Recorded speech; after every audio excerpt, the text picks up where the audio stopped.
In the heart of Douala's bustling March and Kowloon market, sandwiched between stalls hawking anything from secondhand shoes to fresh ground spices, Fatima worked in her cramped shed. The roar of motorbikes, the hollers of traders, and the rhythm of haggling filled the air. Her tool set was cobbled together, a soldering iron missing its stand, tiny screwdrivers worn smooth, and a magnifying glass hanging from a string around her neck. Yet, in this storm of disarray, Fatima's hands moved with the precision of a surgeon's, coaxing life back into battered, blinking phones. Fatima didn't just fix cracked screens or replace batteries. She had a gift, an uncanny ability to recover data that others deemed lost forever. Some sought her out for innocent reasons, wanting only to recover a wedding photo or a cherished playlist. Others came with shadier motives: suspicious lovers, blackmailers, police officials waving threats. Fatima made a point of asking no questions. The market whispered that secrets weren't safe with Fatima around, or safer than ever, depending on who you were. That afternoon, Fatima's fingers glided over the insides of a scuffed Samsung screen when a shadow darkened her stall. "I need your help," a woman's voice said. It trembled, thin as raw silk fraying at the edges. Fatima glanced up. The woman before her looked out of place in the chaotic market. Her blouse was crisp, her dark skin smooth but pale around the eyes. She clutched a browned envelope in one hand, though her fingers wavered, as if afraid it might burn her. "You repair phones," the woman said. A statement, not a question. "I need something else, something." She faltered. Fatima set her tools aside and gestured toward her stool. "Sit," she said. "Talk." The woman perched on the stool, as if the ground beneath it might collapse. She fumbled to pull a phone from her envelope. The device was sleek, but unnervingly clean, its edges unmarred by the smudges of everyday life. Fatima immediately noticed its battery had been separated and taped to the back, an act of someone who clearly understood tech paranoia. "This is my husband's phone," the woman began, her voice crumbling ahead of her words. "He died 3 weeks ago. A car accident. You may have heard about it." Fatima nodded slowly. There had been a few whispered headlines: a prominent civil engineer gone too soon on a lonesome, curving stretch of road. "He left me a voicemail just before it happened," the woman continued, visibly holding her grief by the coattails. "But it's gone. I don't know how.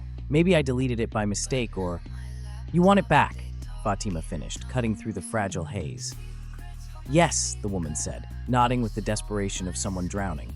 "Please, I can pay." Fatima waved her hand dismissively. "Let's hear what your phone still has to say," she murmured, popping the device open like a puzzle box.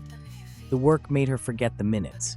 She worked as if time itself had pushed aside its curtain to watch her. With a few clicks and whispered commands into the device's soul, she navigated corrupted caches and fragmented files, piecing together the elusive whisper of memory. For an unbearable quiet, there was nothing. Then there, found. She pulled the sound wave into shape and let it breathe. "Got it," she said at last, handing the phone back. The woman's hand practically shook as she pressed play. A short beep echoed, and then a man's baritone voice emerged, slightly grainy from compression. "Marie, it's me. I'm on the road back home. We'll talk when I—" The message hissed, static that clawed down the back of Fatima's neck. And then, "You owe me." A beat of silence passed. Fatima blinked. Marie blinked. The words had hummed as clear as a bell, though it had sounded as though the voice shifted, morphed, somewhere between recognition and something other. "What?" Marie whispered. "What did he—" The woman abruptly stood, clutching the phone and shoving money onto the counter. Her grief exploded into raw movement. She staggered away, whispered a rapid "thank you," and was gone. That night, Fatima sat on the edge of her mat, the moon a pale sliver scarring the Douala sky above her plywood roof. The memory of that final sound gnawed at her. What had it meant? She placed the day's earnings under her mattress before pulling her tools from their drawer. She wanted to lose herself in work. But when she unrolled the cloth case, her blood congealed. Her soldering iron gleamed with a sticky smear of crimson. The tiny screwdrivers bore dark stains at the handles. Ragged breath filled the silence, her own.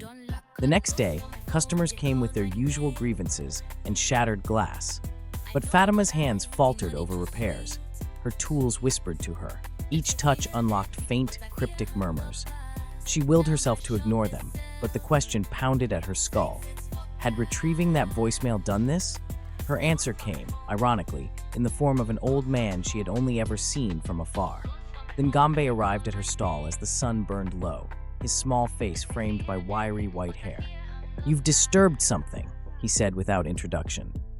Fatima's brow furrowed, but her chest thudded with unspoken fear. "What do you want?" "It is not what I want, repairwoman," the old man rasped. "It is what you need. You released something bound to darkness. The dead and worse bind debts. You touched one owed to a witch." She stiffened. "A witch?" "The man in that voicemail," the ngambe explained. "He fashioned his life from borrowed souls. Now he wanders, searching for someone in debt to settle his bargain." Fatima shook her head. "I didn't ask for any bargain. I only fixed—" "You tampered with his tether, Fatima, and now you are named alongside it. So how do I stop it?" Her voice was hoarse, quieter than she meant it to be. The old man smirked. "Destroy the tether, burn it under bare starlight, leave it at the crossroads where two curses meet.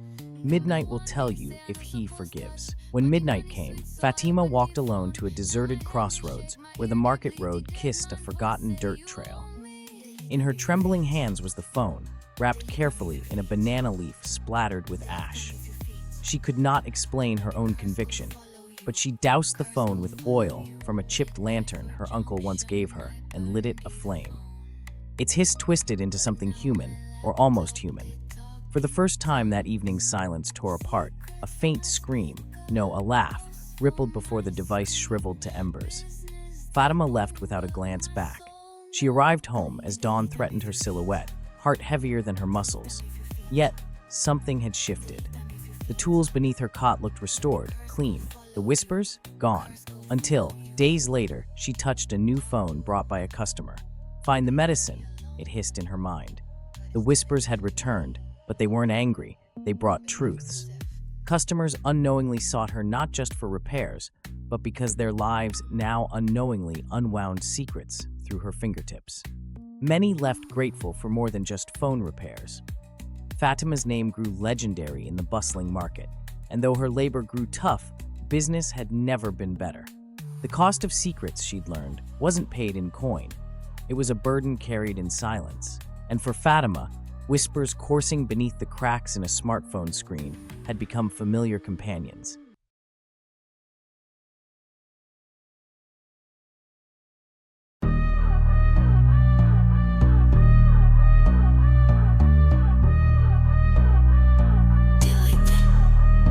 Chris will follow you.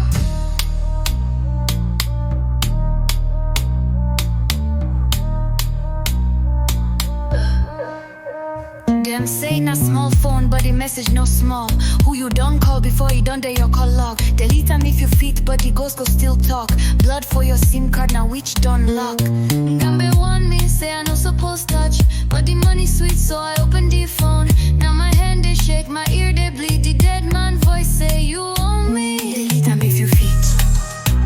Delete them if you fit. Delete them if you fit. But the curse go follow you. Curse go follow you. Midnight for junction, I burned the phone. But now my laptop, they talk in tongues. Secrets for my speaker, ghosts for my screen. Business, they boom.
from unknown caller. Now who send you? Now which ancestor? Why your text they write itself like pastor? I be tech girl, I know ngambe, but spirit don't turn my shop to juju embassy. Client they beg recover my photo, but when I press download the screen turn shadow.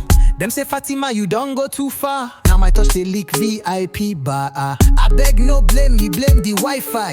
Dead people they stream like TikTok live.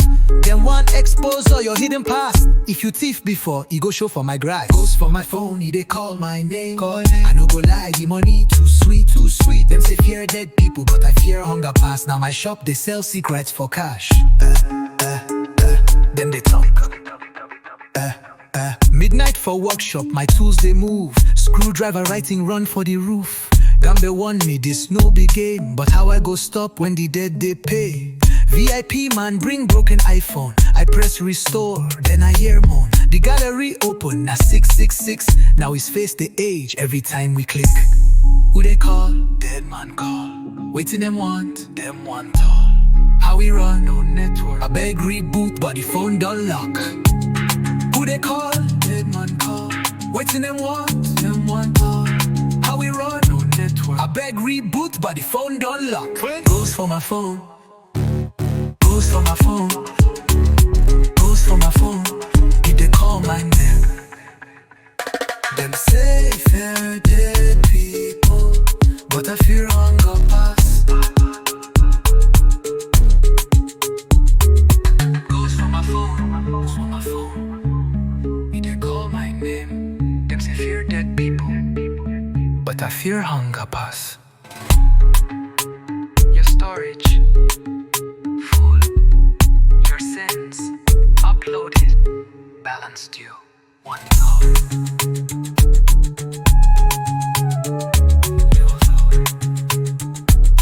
Click to pay.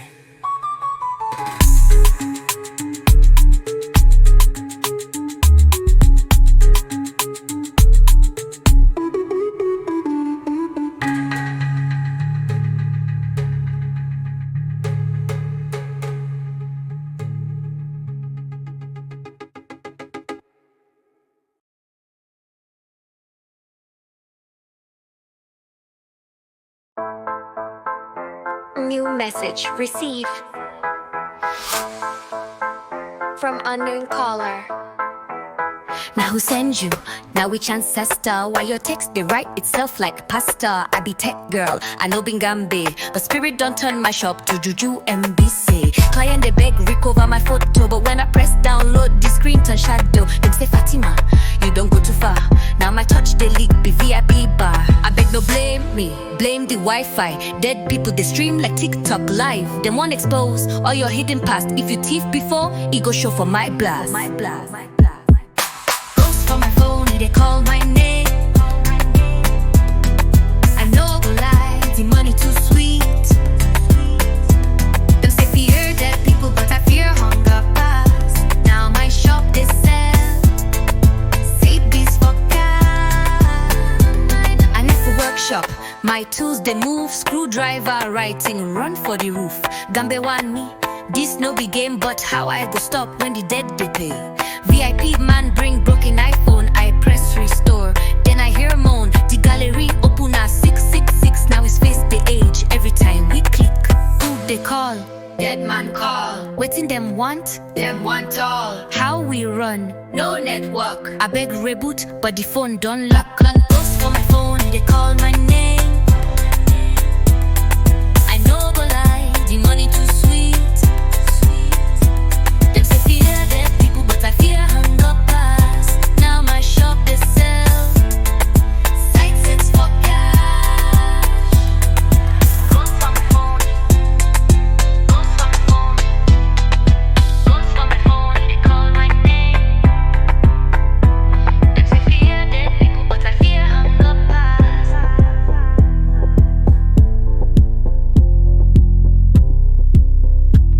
Your storage full, your sins uploaded, balance due one soul. Click X1 to